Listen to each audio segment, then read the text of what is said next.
Hello everyone, welcome back to my YouTube channel. आज हम बात करेंगे एंडोप्लाज्मिक रेटिकुलम के बारे में, उसके स्ट्रक्चर और फंक्शन के बारे में। तो चलिए स्टार्ट करते हैं इस वीडियो को। सबसे पहले हम देखेंगे एंडोप्लाज्मिक रेटिकुलम के इंट्रोडक्शन के बारे में। तो जो एंडोप्लाज्मिक रेटिकुलम जो होता है वो एंडोप्लाज्मिक मीन्स होता है विद इन द प्लाज्म, यानी कि प्लाज्मा के अंदर। और रेटिकुलम का मतलब होता है नेटवर्क, यानी कि जो एंडोप्लाज्मिक रेटिकुलम जो होता है वो एक तरीके का नेटवर्क होता है जो प्लाज्मा के अंदर पाया जाता है। The endoplasmic reticulum is a network of flat and vesicular structure which extend throughout the cytoplasm in plant and animal cell. Endoplasmic reticulum जो होता है वो फ्लैट और वेसिकुलर स्ट्रक्चर का नेटवर्क होता है जो एनिमल और प्लांट की सेल के साइटोप्लाज्म में फैला हुआ होता है। It is connected to the double layered nuclear envelope. Endoplasmic reticulum जो होता है वो न्यूक्लियर इनवेलप जो डबल लेयर्ड होता है उससे कनेक्टेड होता है। इसके डिस्कवर को देखें तो डिस्कवर जो हुआ था ये पोर्टर, क्लाउड और फुलम ने 1945 में इलेक्ट्रॉन माइक्रोस्कोप में इसको देखा था। तो एंडोप्लाज्मिक रेटिकुलम की खोज किसने की थी? तो पोर्टर, क्लाउड और फुलम ने 1945 में किस में देखा था? तो इलेक्ट्रॉन माइक्रोस्कोप में। एंडोप्लाज्मिक रेटिकुलम जो होता है वो मेम्ब्रेन बाउंड ऑर्गेनेल होता है और यूकैरियोटिक सेल में पाया जाता है। इट मीन्स कि जो एंडोप्लाज्मिक रेटिकुलम जो होता है उसके चारों ओर मेम्ब्रेन पाया जाता है, वो मेम्ब्रेन बाउंड ऑर्गेनेल होता है। एंडोप्लाज्मिक रेटिकुलम जो होता है वो सिंथेसिस करता है, प्रोटीन सिंथेसिस में हेल्प करता है, फोल्डिंग में, मॉडिफिकेशन में और transport of protein and lipid में क्या करता है? अपना इंपॉर्टेंट रोल प्ले करता है।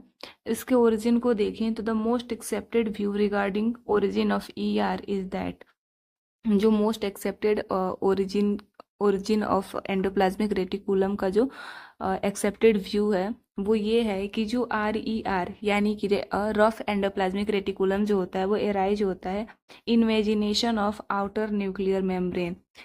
आउटर न्यूक्लियर मेम्ब्रेन का जब इन्वेजिनेशन होता है तब RER एराइज होता है। और जब RER से राइबोसोम जो होता है, राइबोसोम का लॉस हो जाता है तो वहाँ पे ACR यानी कि स्मूथ एंडोप्लाज्मिक रेटिकुलम का फॉर्मेशन होता है। स्ट्रक्चर ऑफ एंडोप्लाज्मिक रेटिकुलम को देखें तो जो मेम्ब्रेन होता है एंडोप्लाज्मिक रेटिकुलम का वो 50 से 60 एंगस्ट्राम थिक होता है।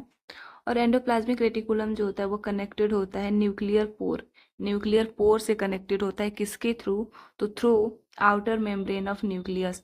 न्यूक्लियस का जो आउटर मेम्ब्रेन होता है, जैसे कि आप डायग्राम में देख सकते हैं कि यहाँ पे जो है वो न्यूक्लियस प्रेजेंट है और ये न्यूक्लियस का आउटर मेम्ब्रेन है। और यहाँ पे जो है वो न्यूक्लियस पोर है जिससे ये कनेक्टेड है एंडोप्लाज्मिक रेटिकुलम। ये आपका एंडोप्लाज्मिक रेटिकुलम है जो फ्लैटेंड लाइक स्ट्रक्चर देख रहा है। और ये सेल मेम्ब्रेन है, सेल का मेम्ब्रेन है। और इस पे देखेंगे आप छोटे छोटे पार्टिकल्स पाए जाते हैं जो राइबोसोम है, जिसके कारण ये कैसा है? रफ एंडोप्लाज्मिक रेटिकुलम है। और जिसपे राइबोसोम के पार्टिकल्स नहीं होंगे वो आपका SER स्मूथ एंडोप्लाज्मिक रेटिकुलम होगा। ठीक है, नीचे देखेंगे when we look at the ultra structure of ER। जब हम ER का अल्ट्रा स्ट्रक्चर देखेंगे तब देखेंगे कि ये किससे मिलकर के बना होता है। तो it is composed of 3 type of element. 3 तरह के एलिमेंट से मिलकर के बना होता है। फर्स्ट है सिस्टर्नी। सिस्टर्नी कैसा होता है? ये फ्लैटेंड सैक लाइक स्ट्रक्चर होता है, यानी कि फ्लैट होता है और सेक लाइक स्ट्रक्चर होता है और ये मोस्टली रफ एंडोप्लाज्मिक रेटिकुलम में पाया जाता है। सेकेंड है टिब्यूल्स।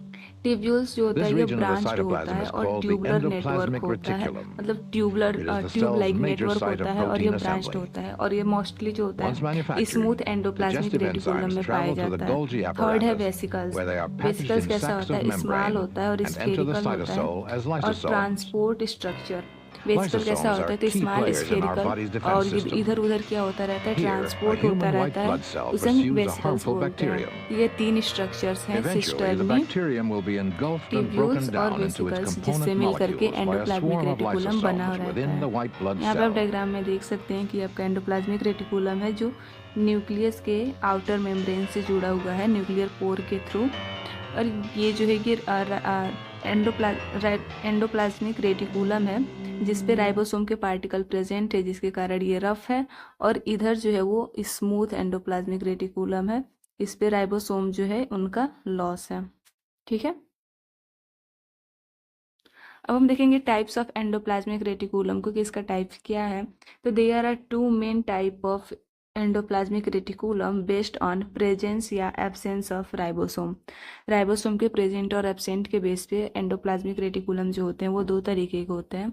फर्स्ट है रफ एंडोप्लाज्मिक रेटिकुलम। तो रफ एंडोप्लाज्मिक रेटिकुलम का कैरेक्टर देखें तो इस पे जो होता है has ribosome on it's cytoplasmic surface. जो रफ एंडोप्लाज्मिक रेटिकुलम का जो साइटोप्लाज्मिक सरफेस होता है उस पर राइबोसोम प्रेजेंट होता है। Appears rough under a microscope. Microscope में देखने पे ये जो होता है वो रफ एपियर होता है। Involve in protein synthesis folding and transport. RER जो होता है वो प्रोटीन सिंथेसिस में, फोल्डिंग में और ट्रांसपोर्ट में अपना इंपॉर्टेंट रोल प्ले करता है। Prominent in cell producing secretory protein, example pancreatic cell और प्लाज्मा सेल। आरईआर जो होते हैं वो मोस्टली पैंक्रियाटिक सेल और प्लाज्मा सेल में पाए जाते हैं और सिक्रेटरी प्रोटीन क्या करते हैं, प्रोड्यूस करते हैं। सेकेंड है SER यानी कि स्मूथ एंडोप्लाज्मिक रेटिकुलम।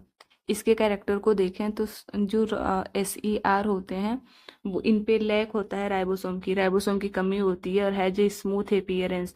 और ये जो होते हैं वो स्मूथ यानी कि ये चिकने दिखते हैं और ये इन्वॉल्व होता है लिपिड सिंथेसिस में। स्मूथ एंडोप्लाज्मिक रेटिकुलम जो होता है वो लिपिड का सिंथेसिस करता है। डिटॉक्सिफिकेशन यानी कि जो टॉक्सिक सब्सटेंस होते हैं उनको रिमूव करता है। एंड कैल्शियम आयन स्टोरेज, और कैल्शियम आयन का स्टोरेज करता है। Prominent in liver cell, muscle cell जिसे हम सार्कोप्लाज्मिक रेटिकुलम बोलते हैं, एंड स्टेरॉइड सिक्रेटरी सेल में ये क्या होता है, मोस्टली पाया जाता है। जो SER यानी कि स्मूथ एंडोप्लाज्मिक रेटिकुलम जो होता है वो मोस्टली कहाँ पाया जाता है, तो लीवर सेल में, मसल सेल में जिसे हम सार्कोप्लाज्मिक रेटिकुलम बोलते हैं, और स्टेरॉइड सिक्रेटरी सेल में। अब हम देखेंगे फंक्शन ऑफ एंडोप्लाज्मिक रेटिकुलम की। एंडोप्लाज्मिक रेटिकुलम का फंक्शंस क्या है। तो पहला है प्रोटीन सिंथेसिस। प्रोटीन का सिंथेसिस करता है किससे हेल्प में, तो जो रफ एंडोप्लाज्मिक रेटिकुलम होते हैं जिस पे राइबोसोम्स पाया जाता है। और राइबोसोम क्या होता है, प्रोटीन निर्माण की फैक्ट्री होती है यानी कि प्रोटीन का सिंथेसिस करता है। तो इसलिए जो RER होता है वो प्रोटीन का सिंथेसिस करता है। सेकेंड है लिपिड सिंथेसिस। जो SER यानी कि स्मूथ एंडोप्लाज्मिक रेटिकुलम जो होते हैं उस पर राइबोसोम नहीं पाया जाता है, जिससे वो प्रोटीन का सिंथेसिस नहीं करता है, लेकिन वो लिपिड का सिंथेसिस करता है जिसकी वजह से स्मूथ होता है। थर्ड है डिटॉक्सिफिकेशन। जो स्मूथ एंडोप्लाज्मिक रेटिकुलम होता है वो ड्रग और toxic mainly in liver cell, जो लीवर सेल में ड्रग या टॉक्सिक पदार्थ होते हैं उनको रिमूव करके डिटॉक्सिफिकेशन का कार्य करता है। चौथा इस कैल्शियम स्टोरेज। SER जो स्मूथ एंडोप्लाज्मिक रेटिकुलम होता है स्पेशली इन मसल सेल, और मसल सेल को हम बोलते हैं सार्कोप्लाज्मिक रेटिकुलम, उनमें क्या करता है, कैल्शियम का स्टोरेज करता है जिससे कि एनर्जी मिलती है। फिफ्थ नंबर है ट्रांसपोर्ट में। एंडोप्लाज्मिक रेटिकुलम क्या करता है कि प्रोटीन और लिपिड को ट्रांसपोर्ट करता है किसके पास, तो गोल्जी एपरेटस के पास। मेम्ब्रेन फॉर्मेशन में हेल्प करता है, क्या करता है, सप्लाइज करता है मेम्ब्रेन कंपोनेंट, और मेम्ब्रेन कंपोनेंट क्या है, लिपिड और प्रोटीन।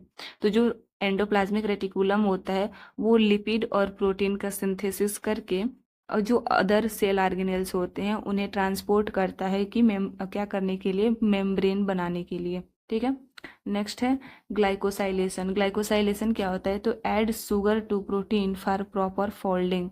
प्रोटीन में शुगर को ऐड करता है जिससे कि प्रॉपर क्या हो सके, फोल्डिंग हो सके।